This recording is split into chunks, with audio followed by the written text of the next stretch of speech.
नमस्ते दोस्तों। एक बार की बात है जब धरती पर पवित्रता की कमी थी, इसीलिए भगवान शिव ने गंगा को स्वर्ग से धरती पर लाने का फैसला किया। भगीरथ ने स्वर्ग की ओर प्रार्थना की। उनकी आवाज में एक अनोखी शक्ति थी। गंगा की दिव्यता को धरती पर लाने की चाहत ने उन्हें प्रेरित किया। तपस्या की कठिनाइयां बढ़ने लगी। भयंकर बारिश और ठंडी हवाएं भगीरथ की स्थिरता को चुनौती दे रही थी, लेकिन उनकी इच्छा अडिग थी। भगीरथ की तपस्या ने देवताओं का ध्यान आकर्षित किया। उन्होंने देखा कि एक मनुष्य अपनी आत्मा को गंगा के लिए समर्पित कर रहा है। भगवान ब्रह्मा ने उनकी मेहनत को सराहा। उन्होंने गंगा को धरती पर लाने का निर्णय लिया, लेकिन पहले उसे नियंत्रित करना आवश्यक था।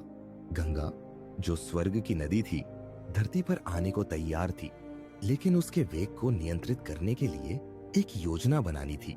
भगीरथ ने फिर से तपस्या की। उनकी तप से गंगा का वेग कम करने के लिए भगवान शिव को बुलाना पड़ा। भगवान शिव ने गंगा को अपने जटाओं में समेट लिया। यह दृश्य अद्भुत और चमत्कारी था, जो किसी भी मनुष्य के लिए असंभव लगता। गंगा अब स्वर्ग से धरती पर आ रही थी, लेकिन क्या वह अपने वेग को नियंत्रित कर पाएगी? यह सभी के लिए एक चुनौती थी। भगीरथ ने गंगा के स्वागत के लिए अपनी यात्रा शुरू की।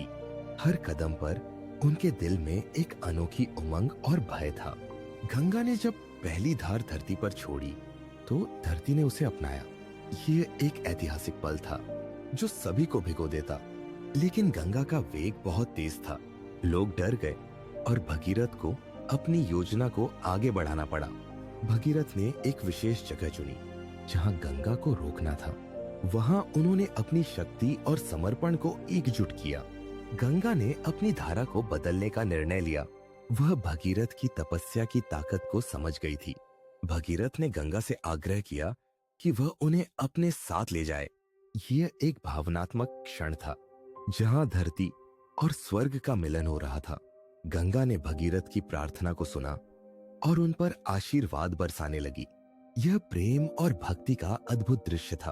अब गंगा ने अपनी धारा को नियंत्रित किया। वह धीरे धीरे बहने लगी। धरती पर शांति और पवित्रता लाने के लिए भगीरथ ने अपने लोगों को गंगा के महत्व के बारे में बताया। उन्होंने कहा कि यह केवल जल नहीं, बल्कि जीवन और मोक्ष है। गंगा ने धरती पर आने के बाद जीवन का संचार किया। हर गांव, हर शहर में उसकी महिमा फैलने लगी। भगीरथ को लोगों का प्यार मिला। उन्होंने देखा कि उनकी तपस्या का फल अब धरती पर प्रकट हो रहा है। लेकिन गंगा का प्रवाह कभी खत्म नहीं होता। उसके साथ आने वाले नए चुनौतियों का सामना करने के लिए तैयार रहना होगा। भगीरथ ने गंगा के साथ अपनी यात्रा जारी रखी, यह जानकर कि उनके प्रयासों ने जीवन को नया अर्थ दिया।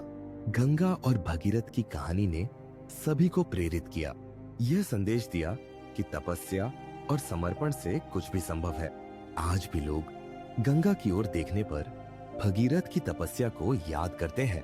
यह कहानी सदियों से जीती रही है। भगीरथ की तपस्या का फल आज भी हमारे जीवन में अनुभव होता है। गंगा की धाराओं में उनकी आत्मा बसी हुई है। इस अद्भुत यात्रा के अंत में हम सबको यह समझना चाहिए कि सच्चा समर्पण कभी व्यर्थ नहीं जाता।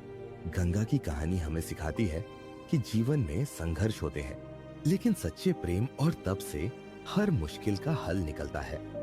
To watch more videos, please don't forget to like, subscribe and hit the bell icon.